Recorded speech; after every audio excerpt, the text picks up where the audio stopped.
जब इस स्वरूप इलाज তিনি ১৩ বছর আগে সংসদে দাঁড়িয়ে বলেছিলেন বাংলাদেশ থেকে বাংলায় অনুপ্রবেশ ক্রমশ বেড়েই চলেছে। এটি এখন পশ্চিমবঙ্গের কাছে এক অত্যন্ত দুশ্চিন্তার বিষয় হয়ে উঠেছে। তিনি তখন এটিও বলেছিলেন যে ভোটার তালিকায় অনেক বাংলাদেশি নাগরিকের নামও রয়েছে।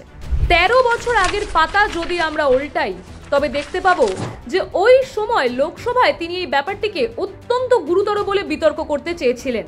সেই সময় তৎকালীন অধ্যক্ষ সোমনাথ চট্টোপাধ্যায় তাকে থামিয়ে দেন। মাননীয়া তখন অভিযোগ এনেছিলেন যে অধ্যক্ষ পক্ষপাতিত্ব করছেন। এখানেই কিন্তু শেষ নয়।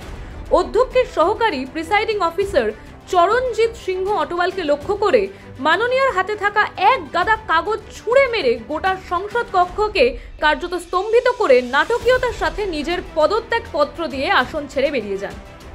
মমতা ব্যানার্জির অভিযোগ ছিল বাংলাদেশ থেকে অনুপ্রবেশকারীদের অবৈধভাবে ভারতের ভোটার তালিকায় অন্তর্ভুক্ত করছে তৎকালীন বামফ্রন্ট নেতৃত্ব। সারা ভারতে সাড়া জাগিয়েছিল মমতার এই দাবি এবং আন্দোলন। তবে এখন নেত্রীর মুখে এই বিপরীত কথা কেন? আমরা বরাবরই দেখে এসেছি যে কোনো রাজনৈতিক দলই সময়ের সঙ্গে সঙ্গে তার রাজনৈতিক কৌশল বদলে থাকে, কিন্তু নীতি বা আদর্শ বিষয়টি তো বদলে যাওয়ার কথা নয়।